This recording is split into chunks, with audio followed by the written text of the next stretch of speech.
antecedentes previos a que cómo es que surgió esta seguridad social, porque no fue algo gratuito, no fue tampoco algo concedido por buena gente por parte del Estado. Esto fue a base de constantes luchas de clase obrera y que surge a través de los siglos, pero fíjense, uno de los antecedentes que se conoce en la historia acerca de que hubo un primer principio acerca de reconocer al ser humano, a reconocer que debería tener libertades. El antecedente que hay en lo histórico es de Ciro, el rey de Persia, conocido también como Ciro el Sabio, cuando deja sentado en su cilindro de barro la cuestión de que debería de concederse la libertad a las personas, y entre ellos tocó el tema religioso, que era lo más fuerte en esa época. Entonces la gente, bueno, ya tenía una libertad de poder creer o no en ciertos dioses. Y eso queda plasmado, eso es algo bueno. ¿Por qué? Porque empezó a abrir mentes acerca de la situación de las personas que podían, sin ningún temor, tener un pensamiento un poco más libre. Porque recuerden que hubo un tiempo que se destacó en la historia en el que una persona que pensara de manera distinta a los sacerdotes o reyes en aquellos siglos de la antigüedad, pues se le consideraba un hereje y merecía que le cortaran la cabeza. Afortunadamente, en el caso del rey Ciro de Persia, bueno, pues se pudo terminar al menos durante esa época y durante más años después de su muerte con ese tipo de situaciones de temor. Después, otro antecedente que existe en la historia acerca de las libertades y derechos de asociaciones y cuestiones así es lo que sucedió en Inglaterra en 1215. Eso ya es después de Cristo. Lo del Ciro de Persia fue en el año 680 y tantos, 684 antes de Cristo. Ahorita ya estoy hablando del año 1215, en la época actual. Entonces, aquí sucedió una situación. No quería el, el, este, el rey en ese entonces de Inglaterra, pues reconocer ciertos derechos y algunas cuestiones sobre el cobro de tributos, de que no deberían ser excesivos, en fin, estaba explotando y había un abuso. Entonces la gente se aglomera y pues empiezan a exigir, y entre ellos a exigir lo que es la elaboración de la Constitución. ¿Para qué? Para los efectos de que se reconocieran este tipo de derechos de la ciudadanía y se evitaran esos abusos. Entonces, pues, cuando la gente se cansa y se une con un solo propósito, definitivamente se logran cosas muy buenas, ¿sí? Por eso de ahí la importancia que haya de que la gente se pueda poner de acuerdo, ¿sí? Porque el estilo obviamente que le ha dado resultado al Estado de que divide y vencerás, eso es lo que ha provocado divisionismo y que también no se pongan de acuerdo la clase que ha sido lastimada económicamente y en otros aspectos, y que por eso no se haya logrado conjuntar una sola idea para lograr un solo fin en específico. Entonces aquí es el motivo por el cual estoy haciendo la remembranza de lo que es la historia, es para que nos sirva como una pauta a seguir de lo que podríamos lograr si nos ponemos de acuerdo en algo que sea de beneficio colectivo. ¿Ok? Muy bien, ahora, después existe otro antecedente en el año de 1640, 1648, donde igualmente ocurre otra situación en Gran Bretaña para los efectos de que controlar también excesos y abusos del rey, y también se le obliga para que pueda instituir en la Constitución, se firmara lo que es ese pacto federal, al menos a nivel constitucional de ese país, para que se restringieran ese abuso de ese poder, ¿sí? Y se reconocieran las cuestiones de derechos de los trabajadores, ¿sí? Entonces, vemos que en estas épocas, cómo se está permitiendo libertades y también reconocimiento de ciertos derechos. Y entre ellos ya estamos entonces viendo el antecedente de un derecho de la clase obrera. Y entre ellos ahí se va quedando plasmado la cuestión del trabajo y el aspecto de lo social. Fue maravilloso, fue un antecedente, había una visión de lo que necesitaba la gente tener. Y después, con el tiempo, ocurren otras cuestiones, vemos antecedentes. Ya ven lo que sucedió en el caso de Río Blanco, en el caso de Cananea, en el caso del acontecimiento reciente que también las mujeres reclamaban, no de felicitación, es un reconocimiento de lo del 8 de marzo, acerca de la explotación que realizaba un patrón en una fábrica textil en contra de sus obreras y que, bueno, por exigir mejoras salariales y condiciones, pues lo que hizo fue que se enciende a la fábrica y las deja encerradas y mueren calcinadas las personas. Estos tipos de movimientos que costaron vidas también y sufrimientos de otros, es lo que ha ayudado precisamente a que vayan cediendo a la clase explotadora y también a ceder el reconocimiento de derechos de los trabajadores y entre ellos de la colectividad. Pero, fíjense, no ha sido gratuito. Todos han sido a través de una lucha, de un reclamo, pero esos movimientos han tenido que hacerse así por varios días, obviamente. No fue de que llegaron, pidieron y se les concedió de inmediato. Fueron por muchos días prolongados, continuos, fueron una lucha constante para ir logrando lo que es la cuestión de ir ganando los derechos colectivos, de los derechos de los trabajadores y después ir sumando las cuestiones de lo que es la seguridad social. Ahora bien, tenemos otro documento importante que es de que es conocido en el caso de los derechos del hombre y del ciudadano, que es el que más se conoce de Francia,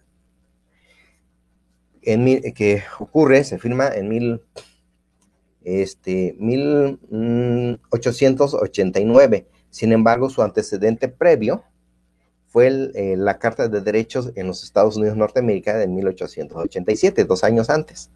Nada más que Francia le dio pues mayor propaganda y por eso se conoce como si fuera lo excelso.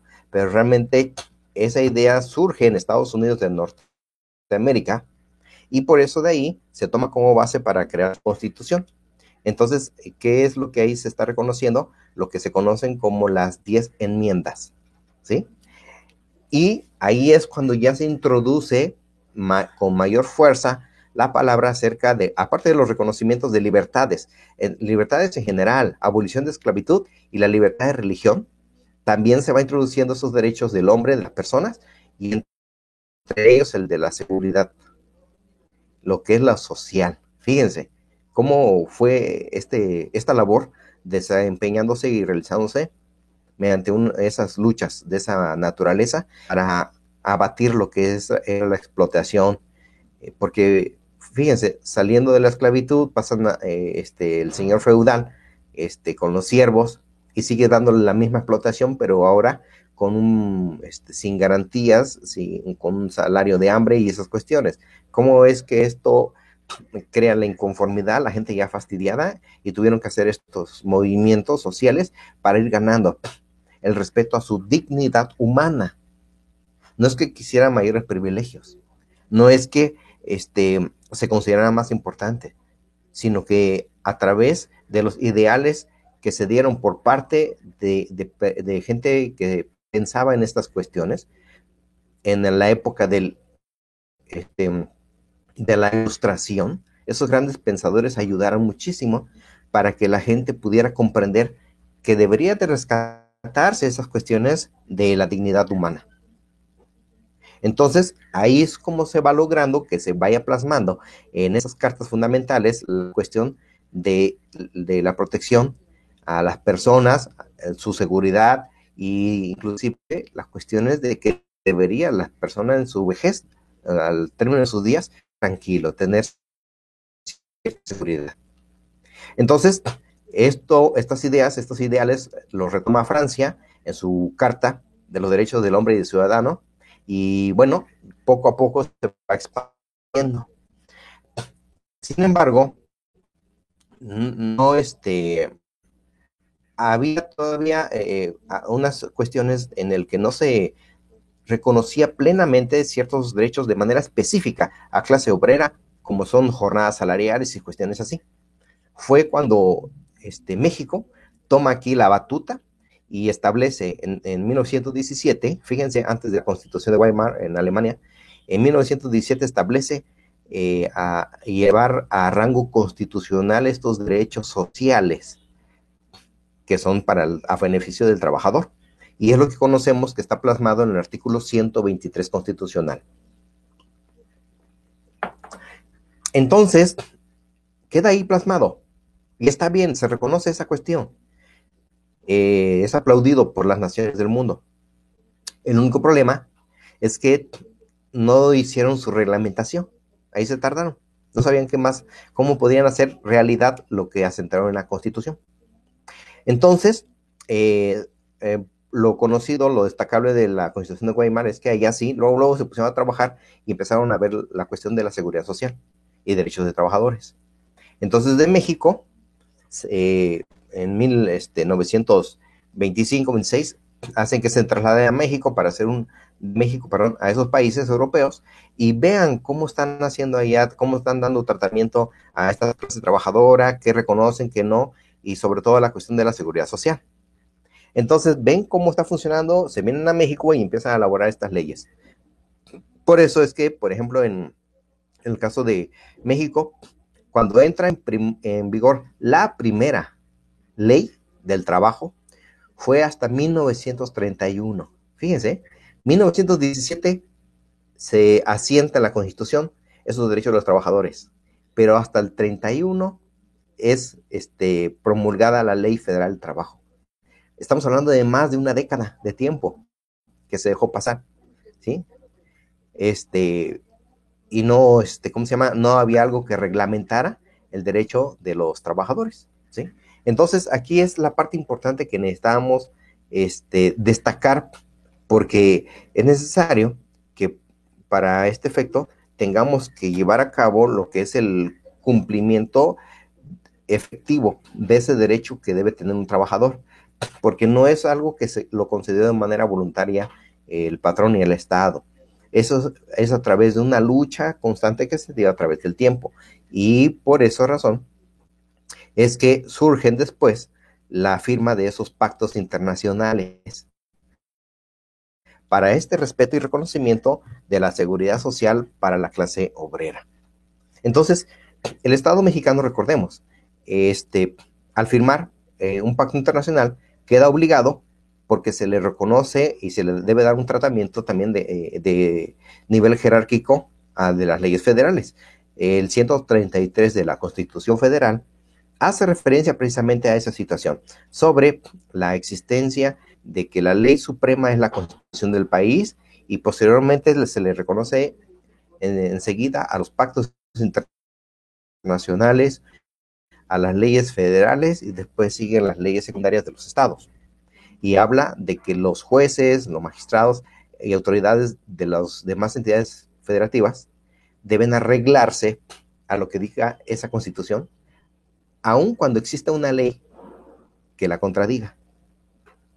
Entonces, toda esta información ahorita es rescatable precisamente por el aspecto que tenemos que tratar en este punto. Entonces, una vez que ya entra en vigor esta ley federal del trabajo, ¿qué sucedía? ¿Cómo se resolvían los conflictos laborales de 1917 a 1931? En ese lapso, en esa época. Definitivamente estábamos hablando de un limbo jurídico. Entonces, ¿cómo se resolvía? Pues a través de los juicios civiles y utilizando el Código Civil y bajo la figura de contratos, porque no existía una ley laboral.